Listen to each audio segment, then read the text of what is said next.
On Saturday, March 25th, 2023, I was honored to be asked to present at the 11th Annual Ontario Backcountry Canoe Symposium to an audience of over 500 people. I was asked to present on my favorite topic of all, Temagami Canoe Routes. Here is that presentation. I hope you enjoy it. Do I really need to introduce Camper Christina?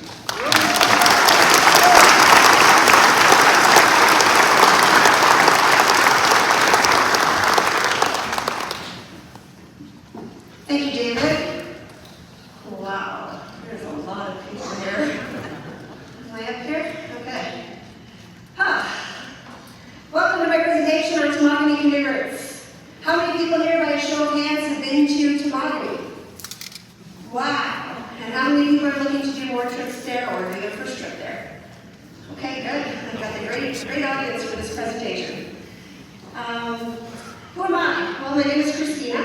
I'm also known as Camper Christina, and in 2002 I went on my very first backcountry trip in Algonquin Park, and I fell in love. I did my first solo trip in 2015, I did my first trip in Temagami in 2018, which coincidentally was a solo. I've done mostly solo trips to date, and I love Temagami and the remoteness, and I love talking about Temagami. Some interesting facts, if you don't know anything about Temagami. Temagami is home to the Temagami. It is an area of 15,000 square kilometers. It is over double the size of Algonquin Park. There are over 4,700 kilometers of canoe routes there, and only 15% of the area is protected by provincial parks and conservation reserves. Now, I never went to Temagami for the longest time because I had no idea how to. It's a really big place and it's really overwhelming. So I created a video on my YouTube channel about how to book a permit, and I just want to go over that quickly to help you guys in case that's a problem for you as well. So here is a shot of the FOT planning map that's here in the lobby, the Friends of Temagami, and I've just highlighted the border of one of the provincial parks. So basically, if you're camping overnight in any of these provincial parks, you have to pay a permit fee per night. So how do you do that? Well, you go onto the Ontario Parks Reservation site. At the very end, you'll see a tab called Backcountry Registration, and you click that. You'll get a drop-down menu called the Temagami Cluster, and you pick that. Now, these permits are not campsite specific, they're not lake specific, they're not even provincial park specific. They just want to get you to pay a permit fee for as many nights as you stay in any of the provincial parks. So here is the parks that you would be camping in to need those permits. And the only other thing you need to know is that you can only book these 2 weeks in advance or sooner from your trip. And now you know how to book a permit for Temagami. So, where is it that you want to go? Well, I made a short video clip on some of the trips, all of the trips I'm going to be talking about today. Here it is. I hope you enjoy it.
so tricky.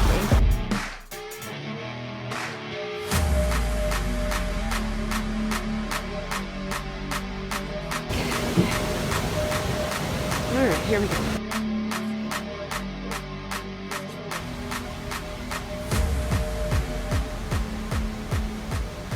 Temagami is so stunningly beautiful. I love, love, love being here.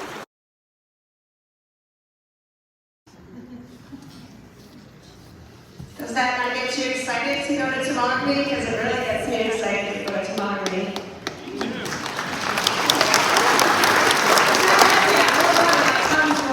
Oops, hold on, I'm going too fast here. Back up. Okay. Oh. So, if you need to book a permit.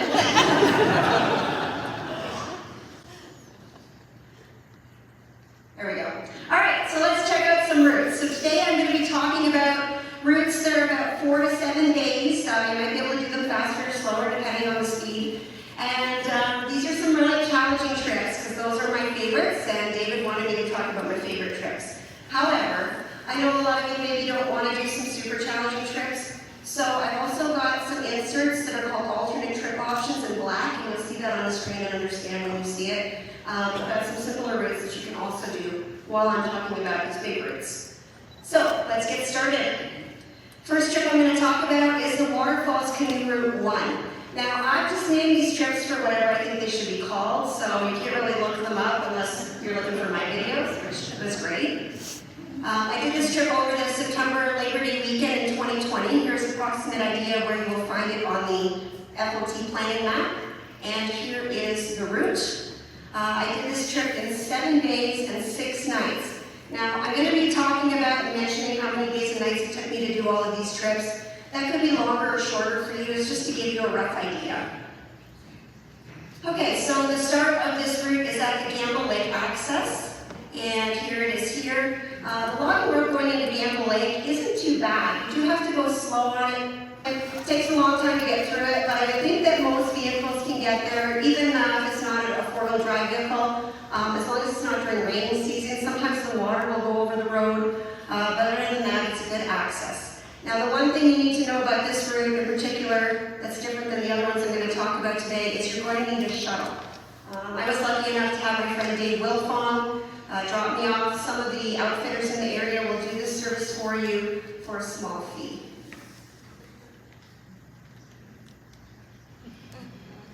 Do you love rocks? Well, if you love rocks, this is the place for you to be. Starting on the Lady on the River and going downwards, I found that the rocks started to be small, and then they got bigger and bigger and bigger, and then there were boulders, and then there were cliffs. So if you love rocks, this is a great place for you. Do you love waterfalls? There are tons of waterfalls going down the Lady on the River, and just like the rocks, they get bigger and better as you travel down the river. Now, once you go through some of the smaller waterfalls, you're going to end up at Shangri-La, which is a really pretty spot. I stopped to have lunch here. There's a campsite there that you can stay at. And then you're going to go through a couple of more portages and through Catherine Lake, and you're going to end up at Cabin Falls. Now, here's one of those alternate trip options I was talking about. Cabin Falls Eco Lodge. If you're not looking to do one of these hard canoe trips or you can't for some reason, this is a great way to see some of the area that I'm talking about today. You can fly into Cabin Falls. Hap and Andrea will greet you there. They are here today with a booth, so you can talk to them about it. Or you can actually canoe in as well and stay a couple of days or a week, and they'll show you around. So, alternate trip. Now back to my route. We're going to take the Cabin Falls Portage, which is across the river, and continue making our way down to Lake Evelyn.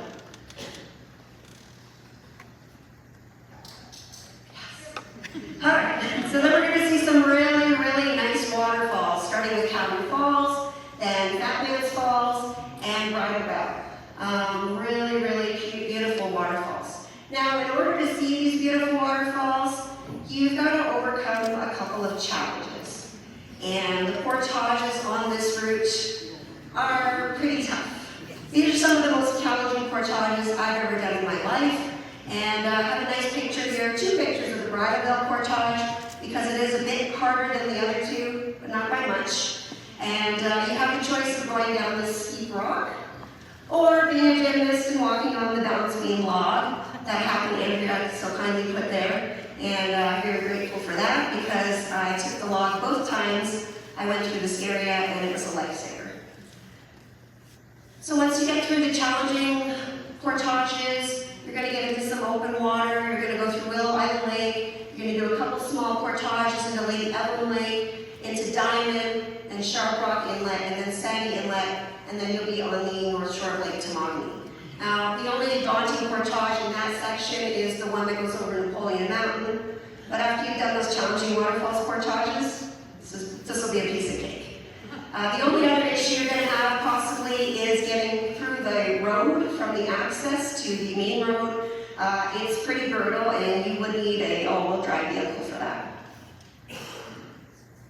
Okay, so challenges of this route. Well, I've gone over quite a few of them. There's lots and lots of boulder garden portages everywhere you look. You've got the challenging portages through the Waterfalls area. There is a giant pine tree blocking the waterway just when you start going towards Willow Island. And then some of those bigger lakes can be a bit of a wind tunnel.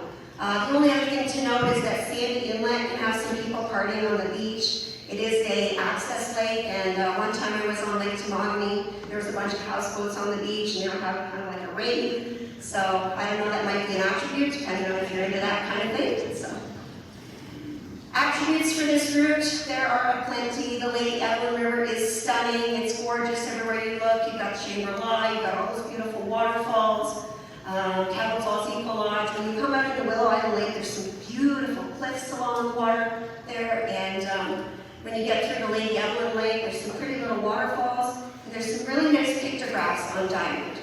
And then you've got these beautiful beach campsites on Sandy Inlet, as long as the ravers aren't there partying, but again, that might be your thing. So, alternate trip option, you can access Sandy Inlet and camp and explore Lake Temagami. Okay, I paddled approximately 75 kilometers on this trip and portage 6,300 meters. Don't let these numbers fool you. These are really challenging portages here, so plan extra time. Next trip I'm going to talk about is the Waterfalls Canoe Route 2. I know, very original name. Did this over the August long weekend-ish in 2021. Here's an idea where you'll find it on the map. And here is the route. So I did this trip in 7 days and 6 nights. You could probably do it a little less, but it would depend on the winds because there's a lot of open water paddling here.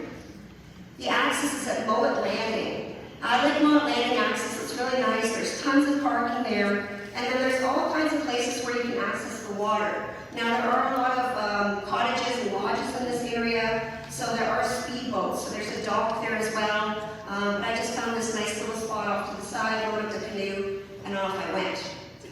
First 300-meter portage, just a little ways down the waterway, and I kind of call it the gateway into Lady Evelyn Lake, Sucker Gut, Willow Island, because once you do this 300-meter portage, you've got access to all of this water. So again, here's an alternate trip option if you don't want to do a lot of portaging or you can't. If you have a canoe cart or a kayak cart, you can easily use that over this 300-meter portage. And then you have access to all of the water inside this pink boundary, which is quite a bit. So you can camp for days, even a week, maybe even longer. Back to the Waterfalls route trip, you're going to go through that 300-meter portage, and you've got lots of open water paddling. It's probably around 40-ish kilometers from the access to Frank Falls area. You're going to go through Lady Evelyn River, Lady Evelyn Lake, and Sucker Gut Lake, and then you're going to come up to Frank Falls. Now, Frank Falls, really pretty waterfall, and then after that you're going to see Center Falls, which is one of the nicest waterfalls in Temagami in my opinion. There's also a really nice campsite there if you can handle the shh all night. And then there's Helen's Falls as well. Now, I didn't get a good picture of Helen's Falls when I was there, so my friend Gary loaned me this one. Gary is a bit of a waterfalls expert. Gary, how many waterfalls have you seen? 756. 756 waterfalls, guys. Look for Gary if you're interested in finding information about any of the waterfalls in the area, because he's got that information. So, just like when you're going through the south channel of the Lady Evelyn River, you've got challenging portages to go with these beautiful waterfalls once again. The hardest being the Golden Staircase, which which is just after you see Center Falls. The whole portage is a bit gnarly, but this is the hardest part here, and the pictures and videos don't do it justice. It's pretty tricky. There's also some really hard accesses to get in and out of the water, some shallow water when I was there, and going up the river and against the current, pulling the boat through the shallow water. So once you get through there, you're going to end up on beautiful Catherine Lake. Catherine Lake is really pretty. It's got some nice campsites on it. And then you're going to do a U-turn, and you're going to start heading down the south channel of the Lady Upland River, which we just did. And you're going to see, of course, these beautiful waterfalls again. You're going to have to go through these really, really hard, challenging portages. Click, click. And then you're going to come into some open water at Willow Island Lake. You're going to go up Willow Island Lake. Come on. No, not that far. This thing. Okay. You're going to go up Willow Island Lake. Willow Island Lake has beautiful cliffs and stuff like that. It's really pretty. A lot of open water. Again, you're going to be paddling through on your way back out. Lady Upland, Suckergut Lake, and then you might get a nice view of Maple Mountain. You can actually do a side trip or a day trip there, and then back up to Lady Upland River, back to the access at Mount Lake. So, some challenges of this trip, well, there's lots of them. You've got lots of open water paddling, so if it's windy, you can have an issue with that. You've got all of the challenging portages through the waterfalls areas. The huge pine is still there, lying across the river that you have to kind of get over. Willow Island Lake and Suckergut Lake, could be a wind tunnel depending on when you go there. And there's some cottages and speedboats throughout the area. That pine's gone now. Pine's gone. According to Hap Wilson, the pine is gone. Now, did you get rid of it? Nope. Did you put your name on the wall? No? Oh, okay, so the pine's not there anymore, so never mind. Thanks, Hap. Alright, some attributes of this route. There are lots of them. Beautiful scenery everywhere you look on the Lady Upland River. You've got that view of Maple Mountain. You've got all those gorgeous waterfalls. Beautiful scenery going into Willow Island Lake. And just an alternate idea here, you can also access this route from Sandy Inlet instead of Mowat Landing. And you can also take Lady Upland Lake in or out, just to get some different scenery. I like the narrow waterways, the smaller ones, so that's why I took it both ways. Plus it was windy when I was there, but you can also go through Lady Upland Lake on the way in or out. Paddled approximately 90 kilometers on this trip, the portage 50, 100 meters. Again, don't let those numbers fool you. These portages are small, but they are mighty. And we're going to talk about the next route. Mosquito Wildlands Loop is the next route I'm going to talk about. I did this over Labor Day weekend in 2021. Here's an approximate idea of where you will find this route. And here is the route. Access is Little Eagle, and I did this route in 6 days and 5 nights. Now, it looks like a small route, but it's pretty mighty. Little Eagle is the access. If you've ever been to Red Squirrel or Sandy Inlets, you're taking that same road. You're going to keep going towards Little Eagle. You're going to drive until you get to a locked gate. You can't go any farther, and you can unload your canoe and all your stuff there. If you see the little inset picture there, you just go back up the road. They've made a couple of parking spots for a few cars there where you can park your vehicle, and then head through to Little Eagle through the portage. First couple of portages between Little Eagle and Eagle. Very remote portages, typical Temagami stuff, a lot of overgrown portages, bit of sucky muck, nothing too crazy. But the next little section gets a little harder, and between Eagle and Isbister, you're looking at swampy areas, muskeg, beaver dams. I mean, this is the Mosquito Wildlands, right? So you're going to see a lot of muskeg, a lot of swampy areas. Ferguson towards Cole, you've got the same kind of terrain, swampy, sucky muck, and some hard to find portages. There were about 3 portages on this route that I can think of offhand. It took me over an hour just to find a portage. That wasn't to do it. So if you're going through these areas, have your navigation skills up to par because you're really going to need them. I usually bring 3 or 4 different maps, like just as many as I get my hands on and compare them. So when I get lost or I can't find the way, some will have information that others don't. And then, iconic Temagami scenery throughout this route. There are just 2 waterfalls going into Turner from Cole, unlike the other 2 trips we talked about. And if you're lucky enough to secure a spot on the island campsite on Turner, you might get this beautiful view from the throne. Challenges of this trip, there are lots of them. The biggest challenge I had on this trip was finding portages. There are a lot that aren't where they're supposed to be on the map.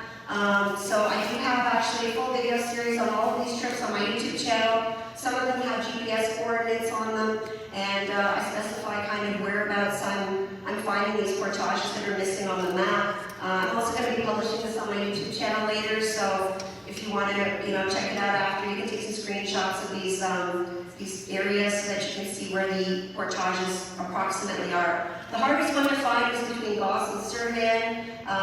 It's really overgrown there. You're looking for a really old axe blaze on the left side of the tree. Most of these routes, you're looking for old axe blazes. A lot of the portages that I'm talking about today, you're going to find that right yellow sign in the beginning and the end. But throughout the portage, there's mostly axe blazes. And some of them can be really old and they just look like they're part of the tree. So you really got to be on point when you're going through these places. Attributes of this area, well, I only saw people on Turner the first and last day, so that's a big bonus for me. I don't like to see people when I'm out on trips. Got this cute little waterfalls, the beautiful island campsite on Turner, and this is a fairly easy access. So here's an alternate trip for you guys not looking to do these portaging routes. You can access at Little Eagle, you can camp on Little Eagle, you can camp on Eagle, you can go up to Turner, make a weekend trip out of it, and then just go back out. Paddled approximately 21 kilometers on this trip and portage 8,400 meters. This is when my paddling trips start to turn into portaging trips. If you know me, you watch my videos, I really love portages, so you're going to see a few more of these popping up in the next little bit. Makobe Lake loop is the next loop that I'm going to go over, and I did this over Canada Day weekend in 2021. Here is an approximate idea of where you will find the route on the FOT planning map. And here is the route. Now, I did this trip in 5 days and 4 nights, and the access is at Gamble Lake. Now, we kind of had a little problem there. We want to talk about Gamble, but the road into Gamble is fairly decent. I think most vehicles could make it as long as it's not raining season. And the only thing I didn't mention is that there's a jump-off campsite right at Gamble. I've seen people staying on it before, so I decided I would do a little paddling and I would camp on the site on Alyssa Lake, and it's a gem. It's pretty remote. You can tell by the picture that a lot of these campsites don't get used a lot. It served a purpose, and I stayed there for the night, and then I got to start on my route going up Alyssa Creek the next day. I say up because I was going against the current on this route. I did plan the trip that way because the hardest part of this route is the first half of the route, and I wanted to get that over with before I got to the easier part, and then, if I needed extra time. So Alyssa Creek, it was shallow when I was there. Again, that's why I'm putting the dates so you can get an idea of what the water levels are like. I think if the water levels were higher, it might be a bit easier, but I don't think that much more. There's a lot of beaver dams, there's a lot of log jams. The waterways narrow in a lot of spots, as you can see up in the top corner there. There's alder bushes and all kinds of stuff you gotta kind of get through. I had stuff in my hair. It was pretty rough. But once I got up Alyssa Creek, I was lucky enough to see this nice little moose waiting for me, and he kind of gave me the encouragement to go on and to keep going on the route, which I needed, because from Alyssa Creek to Makobe, it's pretty rough. Now, I'm calling these the first section and the second section because most of these lakes in this area, they're no-name lakes. They don't have any names on the map. So the first section, I think there's about 8 or 9 portages between Alyssa and Makobe. So this is covering probably the first 5-ish. Very overgrown, very remote, swampy, a little bit of sucky mud here and there. And you've got to really know your navigation skills and have some tools with you maybe. And plan extra time. Second section between Alyssa and Makobe gets pretty tough. There was a forest fire here just a couple of years before I was doing this route, and it really caused a lot of devastation in the area. There were downed trees everywhere, but the worst thing that it caused was, what it did was it burned the bark off the trees. And I'm navigating here with the axe blazes. So it's really hard to find the portages because it's hard to find the axe blazes on burnt trees. Probably don't wear your Sunday best if you're going through this route. As you can see, I'm covered in soot. My pants were black, my face was black. I looked like I just came out of a house fire. So really rough area. And at this point I was questioning why I was doing this at all. When you get into Makobe Lake, it's really interesting because the left side of Makobe Lake, you've still got that forest fire destruction going on, and then the right side is all lush and green, and it's a really extreme contrast. As you continue going through Makobe, the forest fire area dissipates, and everything is just lush and green, and I was like, wow, everything's so bright and colorful, and then it just went on like that for the rest of the route. So from Makobe, you're going to take the portages towards Twinkle Lake, and really pretty portages, especially the one leaving Makobe Lake. I got a video coming here, guys, so just a warning. And then when you go through that portage, you have beautiful scenic, like nice little waterways. Everything's really pretty, and just some really nice, iconic Temagami scenery. Now, this is also where I saw this. See if it works? No. Okay. So, this is where I saw a lake. So you can kind of see a little outline of it there. It's better in the video because it's kind of hard to see on the picture. But I guess we can get the video going. So, yeah, I saw lakes on this portage. It was one of the most magical moments of my life. And you probably hear me talking about it till the day I die. And I'm okay with that. I'm sorry you're tired of hearing about it, but I'm going to be talking about it. So then you're going to get to Twinkle Lake. Twinkle is a nice big lake. I didn't see any people there. It was nice, and got a lot of nice campsites there. And then you're going to continue making your way out towards the logging road. Now, I did the 1,200 meters of the logging road. When I was there on Alyssa Lake the first night, I did a little reconnaissance mission, and I went looking for this 400-meter portage. I couldn't find it, so I decided then that when I came out, I would just take the logging road back to the access. It's about 2 or 3 kilometers of a walk, and I just got my car and brought it back and put the canoe on it there. Challenges in this route, well, pretty much the whole section from the access to Makobe is really challenging. Going through the creek, shallow waterway, you're going to get your pants wet, you're going to get in and out of the canoe quite a bit. Tough portages going through there, and then you've got that forest fire area. Also, if anybody knows where those portages are, they found them, let me know, because I'm curious as to where they are. Active use of this loop, anywhere between Makobe and Twinkle, just beautiful scenery. It's lush, it's green. I didn't see any people there. And here's an alternate trip route option for you guys who want to do these challenging routes. You can actually park. There's a lot of room alongside the logging road where that 1,200 meter is, where you can easily park your car and just take that 1,200 meter in, spend the weekend on Twinkle, go into Makobe, and just kind of hang out there and not do the rest of the loop. You can also do a bunch of different trip options from here. You can take that 400 meter going from the No-Name Lake into Twinkle and do a smaller loop. You can go through Gray's Lake and Gray's River and make it a bigger loop. So there's a lot of good options here for other trips as well. Paddle 26 kilometers on this trip, and portage 5,400 meters. Again, this is a portaging trip, but that's the way that I like it. And the next route I'm going to talk about is the Twinkle Lake loop, which I did over Canada Day weekend in 2020. Here's an idea of where the route is, and here is the route. We hope. 5 days and 4 nights took me to go through this area. The most important thing that you need to know probably is that there is a new access. For instance, Temagami here, they have the planning map. However, the old access, which you can see X'd out in pen there by Twinkle Lake, is no longer in existence. There's a sinkhole there. I tried to get through there and I couldn't. So they've got a new access now, which is about halfway up through the portage over Ames Creek. And got the GPS coordinates there. Again, they're also in the full video series if you're looking for more information on any of these places. Now, the logging road going into this access is pretty rough. I would definitely recommend an all-wheel drive vehicle, not just a regular car. And especially the last probably 15 kilometers or so, it's really rough, as you can see in the picture there. That's where the new logging road is, where the red line is. And you're just pulling off onto the side of the road, you're parking there, and off you go. There are portage signs on both sides of the road, so it is pretty easy to find once you get to that area. So once you go through the portage, you're going through scenic Ames Creek. I love Ames Creek because it's a nice little creek. I like the small waterways. A couple of leftovers, some beaver dams, nothing too crazy. And then you're going into Waterfalls, major waterfalls, between Seagram and Talking Falls. They're really pretty. Talking Falls being the nicest one. There's also a campsite there as well. Now, just a side note that I hear that there's going to be a logging road going through this area at some point.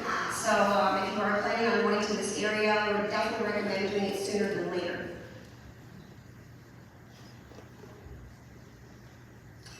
A couple of tough portages through the route.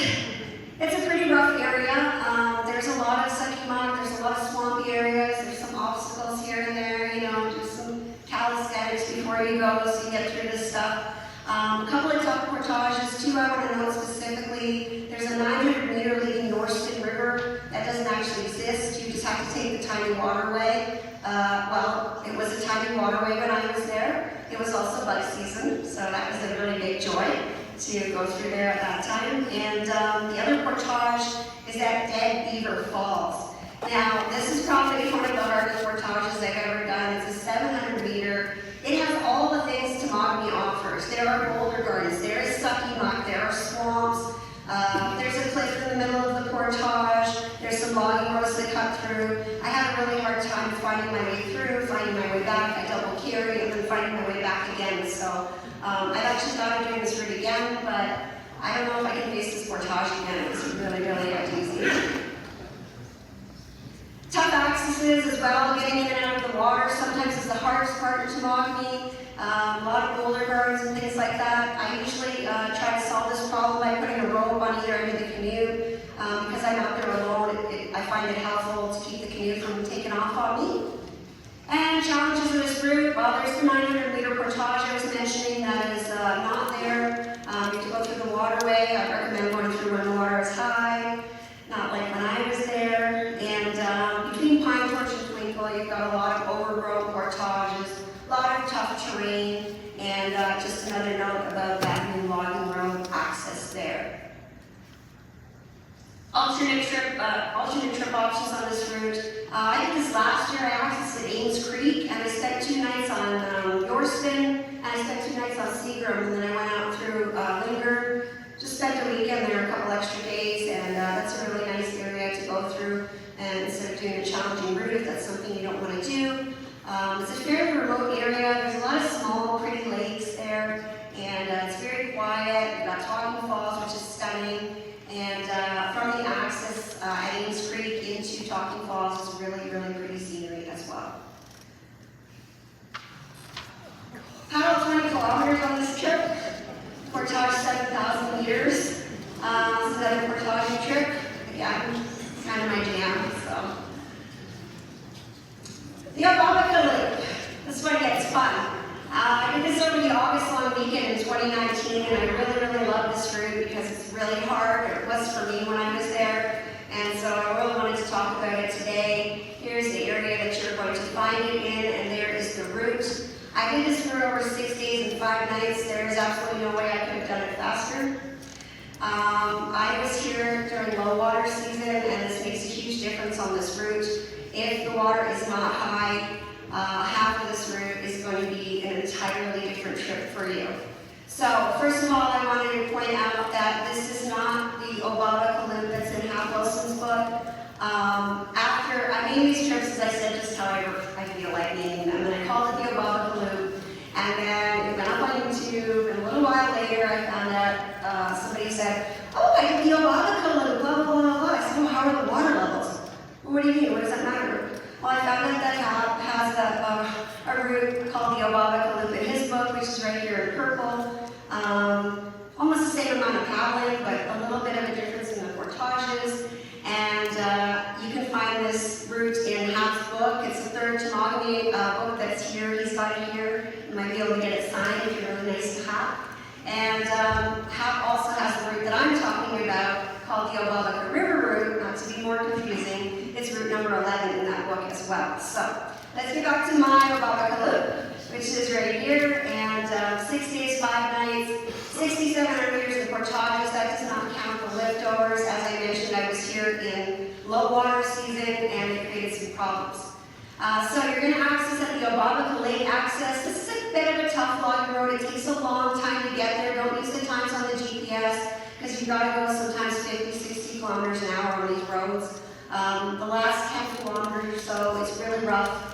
And you're going to drive till you can't drive anymore. You're going to get to a gate, and that's where you're going to park your vehicle and unload. You're going to portage for a ways down the logging road, and then a little bit to the access through the portage, and you're going to come out in this bay. I believe on Jeff's maps it's called Chinaman's Bay, and I was a little bit anxious when I got here because there's a whole bunch of cottages and speedboats and stuff here, and that is not my jam at all. I don't like that.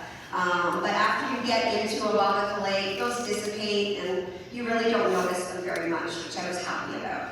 So Obabika Lake is beautiful. It's a huge lake, and one thing I wanted to talk about was the loons. I've been to Obabika Lake a couple of times now, and I always see these massive amounts of loons, and I really wanted to know what was going on. So one of my visits, I went and talked to Alex Matthias, who is a native elder who lives on Obabika Lake, and basically he told me that the trout are there in the lake.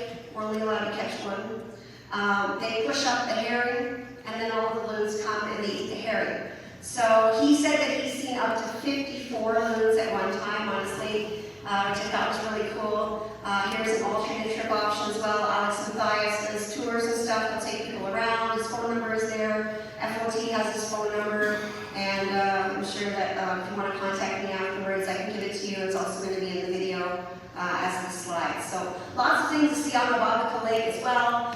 Just over Alex's shoulders, Grandmother, Grandfather Rock. There's some really nice pictographs there. You can do a side trip to Spirit Rock or Okimika. We're going to get back to my route now. So, after I left Alex on Obabika Lake, I made my way through the Wakimika River. It's a nice winding lake. And then I ended up on this beautiful campsite on Wakimika Beach. There are 2 beach campsites on Wakimika Lake. They're stunning. And it was really important for me to stay on this campsite because it's a historical campsite. In 1989, a lot of the people who were protesting the Red Squirrel blockades, I think some of them are here today. Are you guys the only ones? Thank you for what you've done to help keep Temagami intact. It's really important. And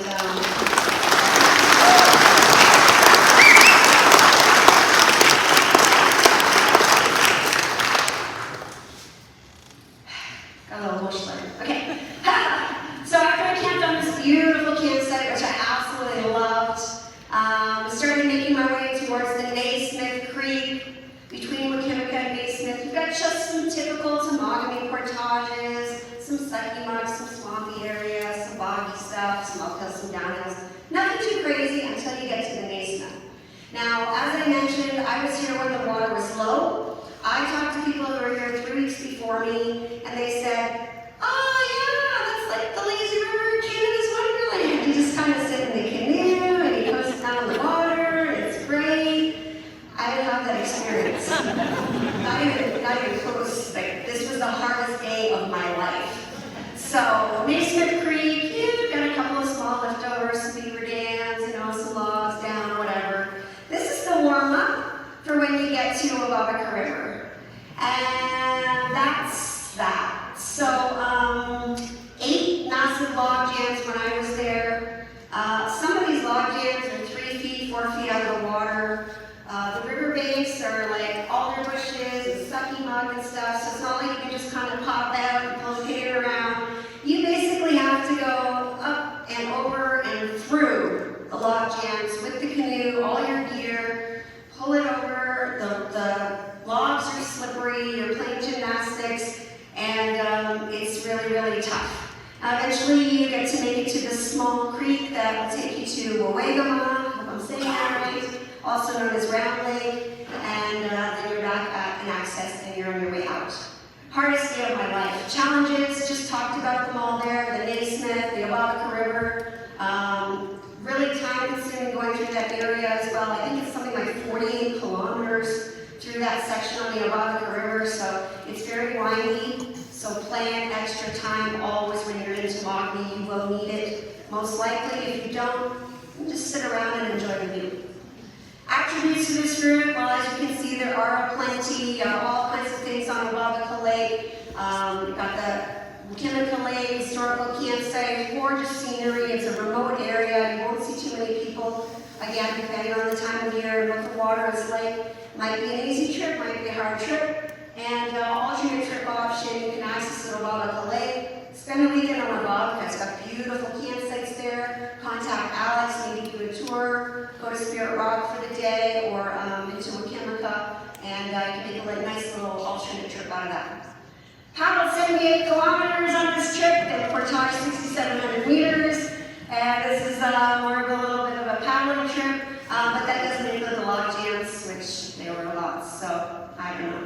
be a portaging trip.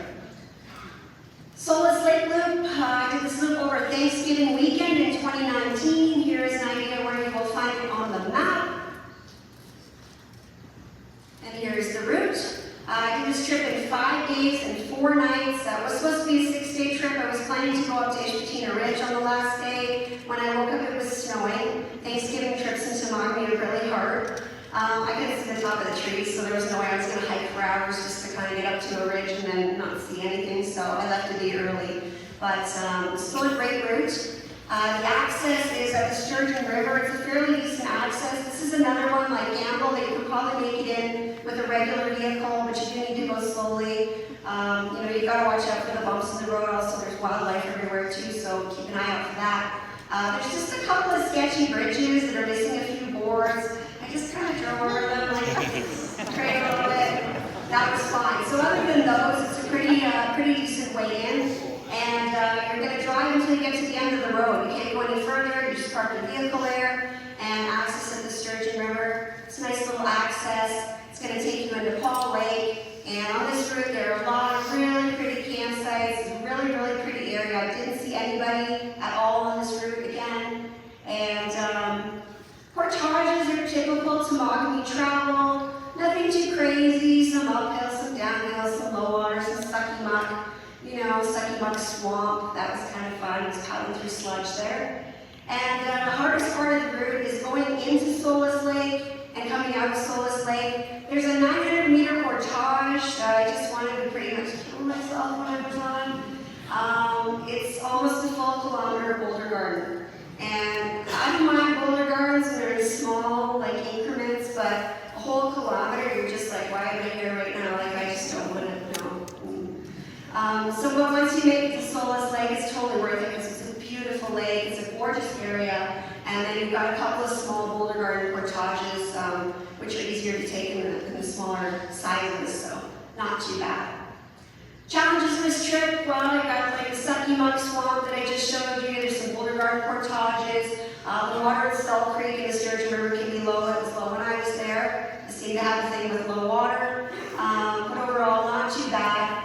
And attributes to this route, there's a big 1,100 meter and 1,500 meter. They're actually really decent portages. A lot of these look like they're almost logging roads or maybe for ATVs. There's some beautiful scenery between the access and the first portage, and then that whole area by Solace, just stunning. Paddled 42 kilometers and portage 8,400 meters. A little bit evening out there, not too bad. And, I'm going to call this maybe Temagami Portaging Routes instead of Temagami Canoe Routes.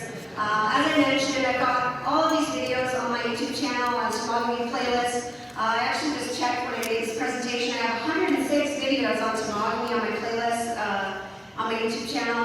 That's not just all hard trips. I do a lot of easy trips too. I go in for weekends and stay places and do hiking trails. So if you're looking for ideas of routes in Temagami, I have aplenty. Friends at Temagami is here in the lobby. They have the map there and stuff. They know a lot of routes. Go see them if you're looking for ideas. Hap Wilson has his 3rd edition of his Temagami route book out here as well, just after you come out of here on the table. And lots of information about Temagami available if you're interested. So I just want to take a moment to say thank you very much for checking out my presentation. I want to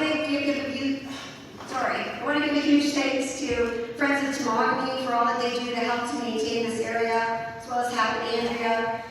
Friends of Temagami can always use some volunteers, some donations, so if you're interested in helping them out, please go see them today. They do a lot, and they're just a small amount of people, so anything that you can do to help is great. I want to thank my sponsors, Keenan H2O and OTG Meals. Randy's here today with some amazing freeze-dried meals. So hopefully you check some of those out. And before David Bain comes and takes the microphone back, come on.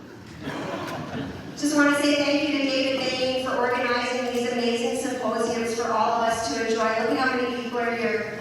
To get this many people together, all of these times, 11 annual Backcountry Canoe Symposiums, 4 winter symposiums, is just an amazing feat. So, before I pass the mic over to David Bain, huge round of applause, please.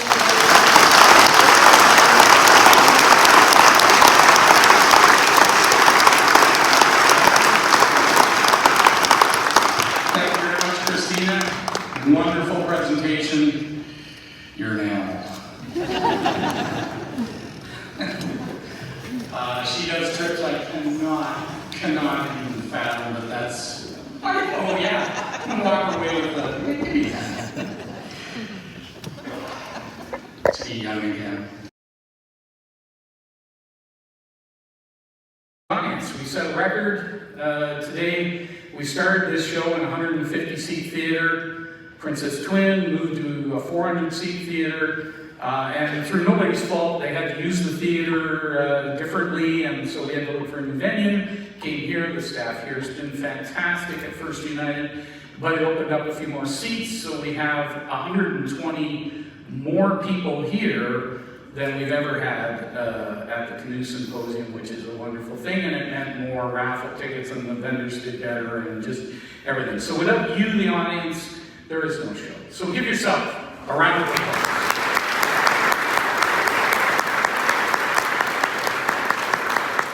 Now, some of you are aware, because I told maybe 10 people, and I knew that guaranteed it would leak out. That after 12 years and 15 symposia, last time I can use that joke,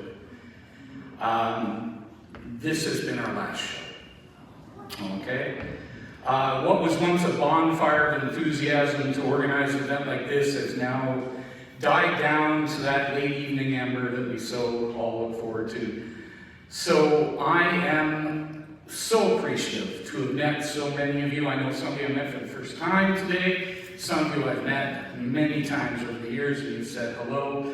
It's great to go out on top. I went to a wedding recently, and it was a little annoying because the young ladies there were constantly quoting Taylor Swift.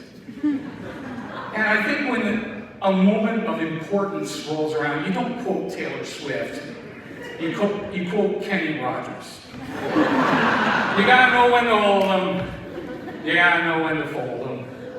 And I think I have reached that point. So thank you deeply. I've met so many, learned so much, listened to every talk that you've listened to, and enjoyed every moment of it. One more time. No, sir. I didn't enjoy dropping the 15-year-old Scotch, I gotta say. That was not the highlight. I understand there are a few people who are not content to let me have the last word at my own show. And so this is your opportunity. You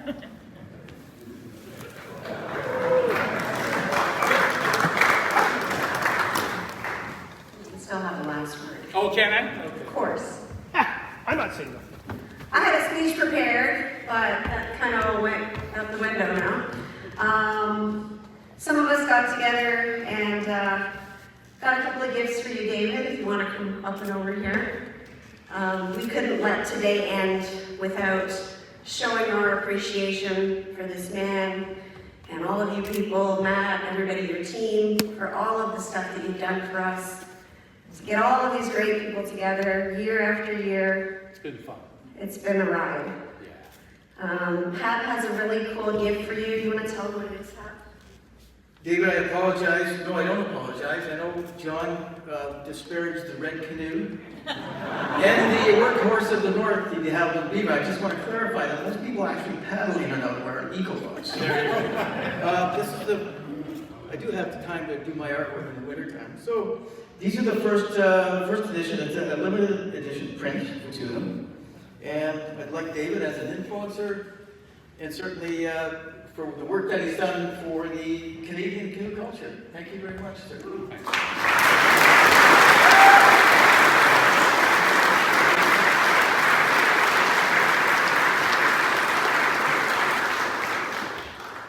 Thanks to our friends at Badger Paddles, Fiona and Mike.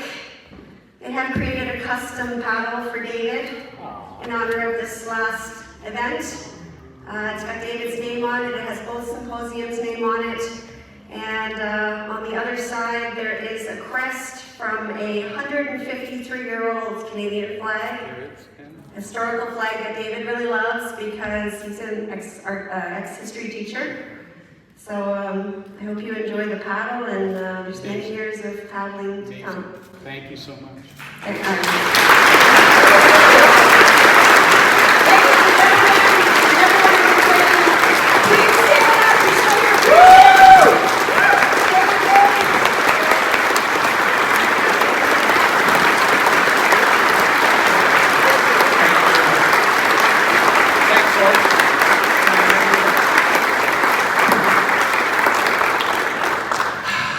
Well, I do get the last word, and there's one more thing to say, and that is that you can't do something like this without an incredible partner. And so, Susan? Thanks.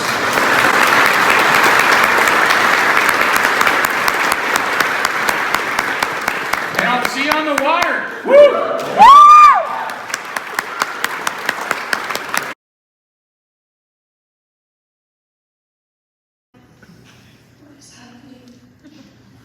Sorry, I didn't press anything.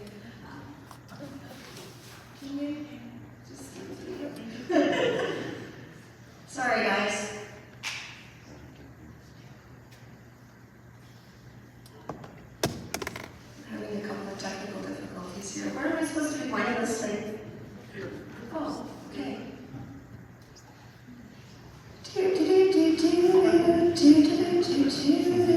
It's not moving at all. I think it's because it's crowded, right? You need to take a look. Okay, here we go. Sorry, guys.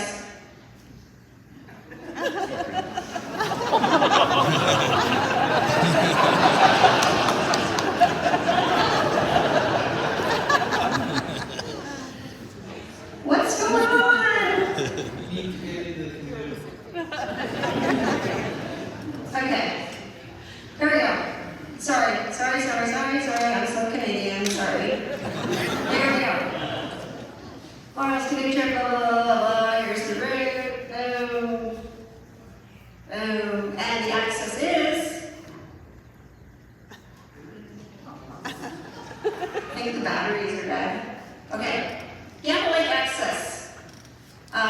We don't need that slide, we're good. Okay, so the Gamble Lake access, there's a logging road in. It takes a long time to get through it, but I think that most vehicles can get there, even if it's not a four-wheel drive vehicle.